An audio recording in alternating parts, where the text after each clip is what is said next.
स्वागत आहे। आपण बीड जिल्ह्यातील आष्टी तालुक्यातील तवलवाडी या गावामध्ये आलेलो आहे। या ठिकाणी तवलवाडी गावचे सरपंच या ठिकाणी आहेत। बघूयात प्रचाराची रणधुमाळी सुरू झालेली आहे। त्यांचं मत काय आहे, त्यांचा कौल कुणाला आहे, यावेळेस कुठलं सरकार आलं पाहिजे हे त्यांच्याशी आपण चर्चा करूया। नमस्कार। नमस्कार। काय नाव आपलं?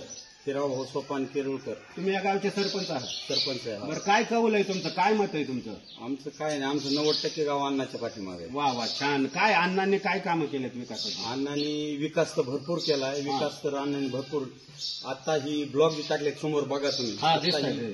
मी 2 गावचा सरपंच आहे, तवलवाडी सोलवाडी। दोन्ही गावाच्या मिळून आता 50 लाखाचे ब्लॉक अण्णांनी दिलते। अजून 20 लाखाचे 70 लाखाचे दिसते ब्लॉक आहेत। आज पानंद रस्ते असते आणि पानंद रस्ते जवळ 1 कोटीचे रस्ते अण्णांनी आज मंजूर करून दिले। विकास तर भरपूर केलाय, पण तुम्हाला मी अण्णा कशासाठी पाहिजे याच्यासाठी मी तुम्हाला एकच कहाणी सांगणार आहे। अण्णा तुम्हाला सांगतो, ज्यावेळेस दादा वारले होते, दादाला जाऊन फक्त 5 दिवस झाले। आमच्या गावची पायी दिंडी तवलवाडी ते पंढरपूर या ठिकाणी जात असते। पंढरपूरला गेल्यानंतर तिथं आमच्या गावातील 2 महिला पाण्यात वाहून गेल्या होत्या। अण्णा मुंबईला चालले होते, अण्णा पुण्यात होते। अशी घटना झाल्यानंतर अण्णाला इथून फोन केला आम्ही, म्हणलं अण्णा असं असं झालंय, आमच्या 2 महिला बेपत्ता आहेत। अण्णांनी मुंबईचा दौरा कॅन्सल केला, पुण्यामार्गे पंढरपूरला आले। पंढरपूरला आमच्यापाशी कमीत कमी 4 वाजता आले असतील किंवा 4:30 वाजता संध्याकाळच्या आले।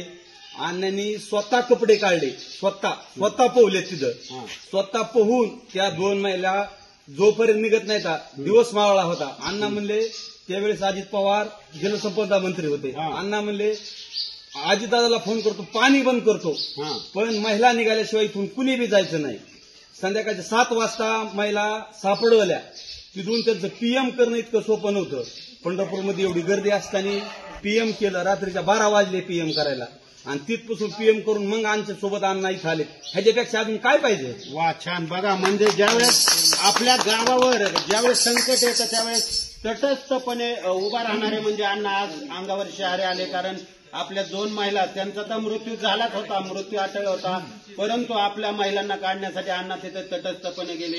एवढं अण्णांचं म्हणजे प्रेम आहे गाववाल्यांवर, आपल्या तालुक्यावर, असं अण्णांचं काम आहे। अजून काय कोणाला बोलायचं, आणखीन काय वाटतं तुम्हाला? आणखीन एक घटना सांगतो। आता माझे चुलतेचे त्यांचा ऍक्सिडेंट झाला कुरुडवाडीपाशी पंढरपूरहून येताना। ऍक्सिडेंट झाला, त्यांना तिथून इतके सिरियस होते, त्यांना सोलापूरला ऍडमिट केलं।